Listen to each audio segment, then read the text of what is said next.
In this lecture, we'll understand what is the central theme of big data. I would say this is very, very important from the perspective of learning big data. And also, if you understand the central theme of the big data, more or less the topics in the future loop back to this particular topic. Let us see what are the central themes of the big data. Any idea? Can you just think of what may be the central theme of the big data based on your intuition? Pause the video and just think. They are distributed storage and distributed processing. Based on knowledge we have gained throughout our career, central theme of the big data is distributed storage and distributed processing. What is distributed storage? What is distributed processing? Let's see that. Assuming that you have a big file of 1 GB that will have a table. So we just left this table blank so that you can fill the data on your phone, right? This 1 GB of a file which is containing this particular table having around 5 attributes is stored in one system.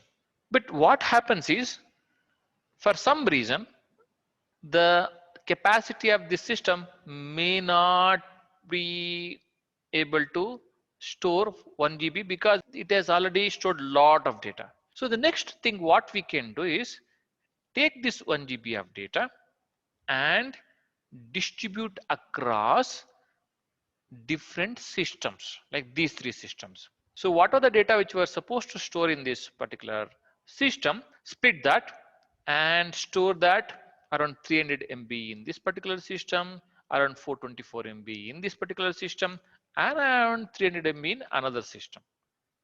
What we are trying to do here is we are distributing the storage of the data. What are the file we had 1 GB file, we split that into smaller chunks and we are storing that in these 3 tables. So as against storing the data in the same system, we are trying to split this large amount of data, that is 1 GB of file, into smaller chunks.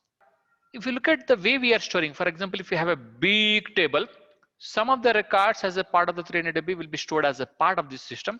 Some of the records will be stored as a part of this system, and some of the other records are stored as a part of this particular system. So splitting of the data happens like this.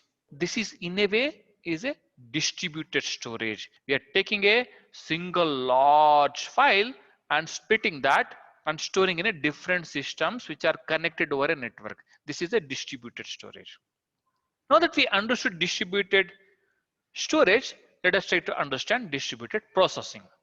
If you really look at the way it used to happen traditionally, assuming that in this particular table you want to go ahead and get a sum of salaries of all these employees. That is what we need to do. And it is a 1 GB file with millions of records. So now you may write a code in Visual Basic, Java, or Python.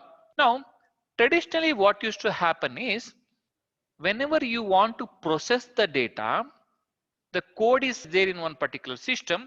We used to transfer the data or move the data from a system where the data is there to a where the code is there.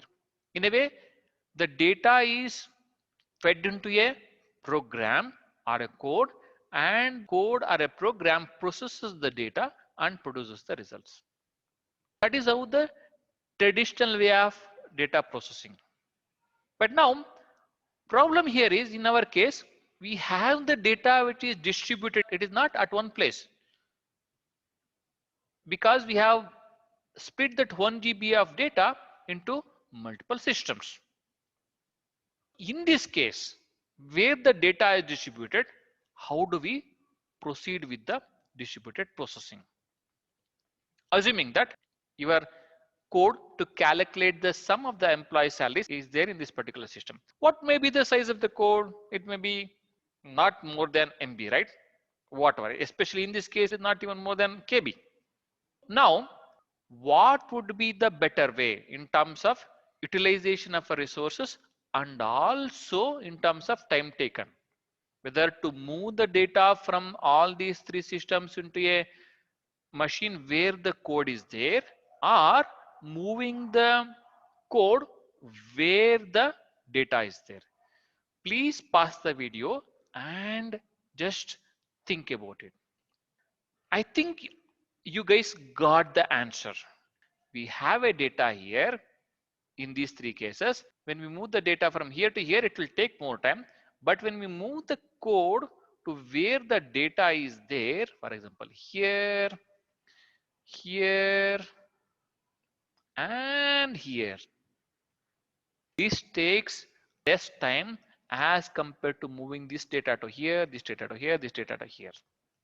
I hope it is making sense, isn't it? So we are moving the code to where the data is there instead of moving the data to code. So we learned it is less resource consuming and also it is less time consuming when you move the code to the data rather than moving the data to the code. So this is also called as distributed processing. Even it is called as a parallel processing, because when you move the code to the data, this code has to act on this, it has to process the data. All these three codes will start performing the processing at the same time. That is the reason it is also called as a parallel processing. Since we are moving the code to the data, it is called as computations to the data. We are taking the computations to the data. And since we are moving the code where the data is there, it is also called as a data locality. It is also called as distributed processing, parallel processing, computations to the data, and also data locality. So this is distributed processing.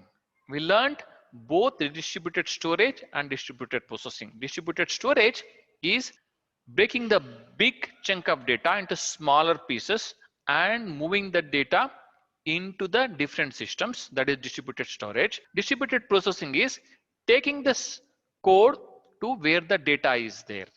It is also called as parallel processing. It is also called as computations to the data. It is also called as data locality. Thank you.